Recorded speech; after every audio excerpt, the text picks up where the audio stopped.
మొండివాణ్ణి కాబట్టే నిలబడ్డా. ఇంకా ఎవరైనా అయ్యుంటే కుటుంబం మొత్తం ఆత్మహత్య చేసుకుంటారు. 26 రోజులుగా నా ఫ్యామిలీ బయటికి రాలేదు. ఒక చైన్ వేసుకుంటే ఇంత రాద్ధాంతం చేస్తారా? వైసీపీలో రాసలీలలు రాజులు చాలా మందే ఉన్నారు. వారు నిజాయితీ పరులా? నాపై ఎవరు కుట్ర చేశారో పవన్ కళ్యాణ్ దగ్గర ఆధారాలతో సహా ఉంచుతా. ఒక సామాన్య వ్యక్తి తిరుపతిలో రాజకీయాలు చేయకూడదా? మోడీ ఎన్టీఆర్ ఎలా వచ్చారు? ప్రజలు వాస్తవాలు తెలుసుకోవాలి. క్లీన్ చీట్తో మళ్లీ రాజకీయాల్లోకి వస్తా. విలేకరులు అడిగిన ఓ ప్రశ్నకు సమాధానమిస్తూ జగన్ లోకల్ దొంగకు ఎక్కువ, ఇంటర్నేషనల్ దొంగకు తక్కువ అంటూ విమర్శించారు. ఒకరొచ్చి చెప్పేస్తే దాన్ని నమ్మడం అంత ఈజీ కాదు. దాని వాస్తవాలు తెలుసుకోవాలి. ఒక అడ్వకేటో ఎవరో ఉన్నాడు మొన్న ఆయన ఈ ఇష్యూలో. అతను ఒక ఆయన అడ్వకేట్ లాంటి వాడు, అడ్వకేట్ అది కాదు. అతని పేరు కూడా నేను చెప్పను. ఉప్పల్ బాలంటాం మేమందరం. అతను ఇప్పుడు ఒక సమస్య వచ్చిందండి మనకి. ఆ సమస్య అడ్వకేట్కి చెప్పుకుంటాం, సార్ నాకు ఇలా మోసం జరిగింది, ఇలా నాకు అన్యాయం జరిగింది, నాకు డబ్బులు రావాలంటే తను ఏం చేయాలి? కోర్టులో పిటిషన్ వేయాలి, కోర్టులో వాదించాలి. సాక్షి టీవీ, సాక్షి పేపర్లో కాదు. తను ఏం చేశాడు? కిరణ్ రాయల పైన ఆరోపణలు ఉన్నప్పుడు నువ్వు ఆరోపణలు కోర్టులో చూపించు, అంతేగాని డిబేట్లు పెట్టి నీ పబ్లిసిటీ పిచ్చి కోసం నన్ను వాడుకోవడం కరెక్ట్ కాదు. నీ మీద కేసేస్తా, తిప్పిస్తా తిరుపతికి. ఛార్జీలు కూడా నేనే పెడతాను నీకు, అప్ అండ్ డౌన్ ఛార్జీలు కూడా తిప్పిస్తా.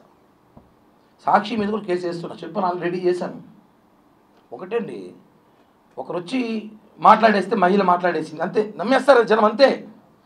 వాస్తవం ఆయన ఎందుకు మాట్లాడింది, ఎవరు మాట్లాడిచ్చారో తెలుసుకోలేకపోయారు జనం. అదే బాధ. ఆ మాటల్లో మాట్లాడిన మాటలు నన్ను నిజంగా చెప్తున్నా, మొండి నా కొడుకేమంటాను కానీ నిలబడ్డా. ఇంకోడైతే నా ప్లేస్ చచ్చిపోయింటాడు. కుటుంబం మొత్తం ఆత్మహత్య చచ్చిపోయింటుంది ఈరోజు. నేను చాలా గట్టిగా నిలబడ్డా, మీకు తెలీదు. కేవలం ఈ రోజు కోసమే నా క్లీన్ చిట్తో నేను బయటికి రావాలని చెప్పి నిలబడ్డా. సమయం పట్టింది, ఎక్కువ రోజులు పట్టలేదు. తప్పులు ప్రపంచంలో కిరణ్ రాయలు తప్ప ఇంకెవడో తప్పు చేసే లేడయ్యా.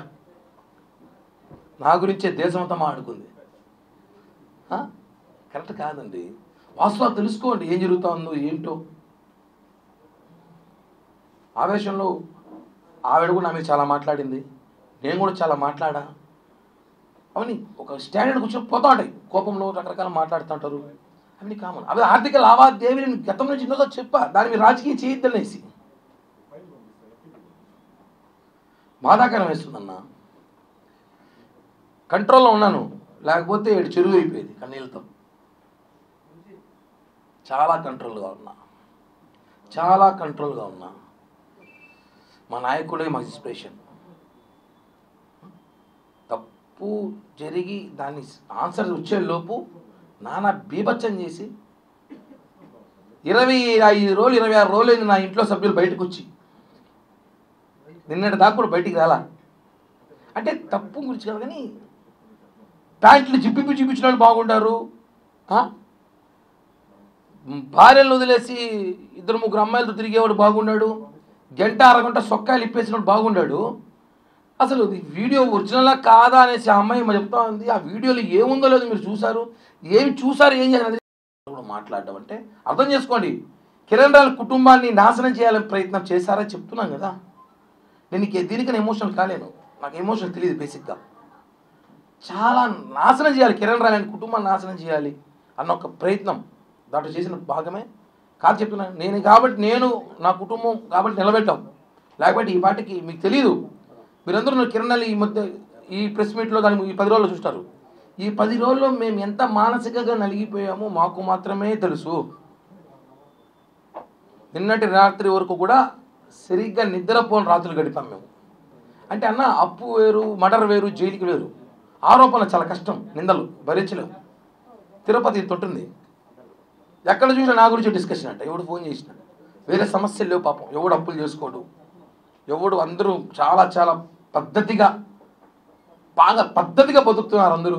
నా గురించి మాట్లాడాలి అందరూ కూడా. అన్ని విషయాలు బయటకు వస్తాయి. నేను కూడా సమయం సందర్భం చూసుకొని మాట్లాడతాను అంతే.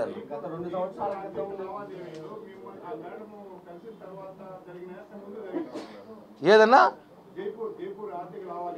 అన్న 2015 నుంచి 2019 దాకా జరిగిన లావాదేవీలు అవన్నీ జైపూర్ ఇష్యూ 2021 కేసు అది మాకు సంబంధం లేదు. అది మాకు సంబంధం లేదు.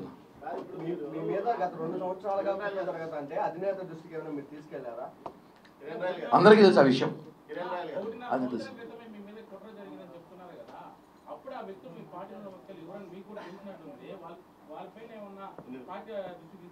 అలా ఇప్పుడు నేను నీ పేరు చెప్తే అంటే నమ్మరు కదా, బయటకు వచ్చాక నమ్ముతారు. ఇప్పుడు నమ్ముతారు.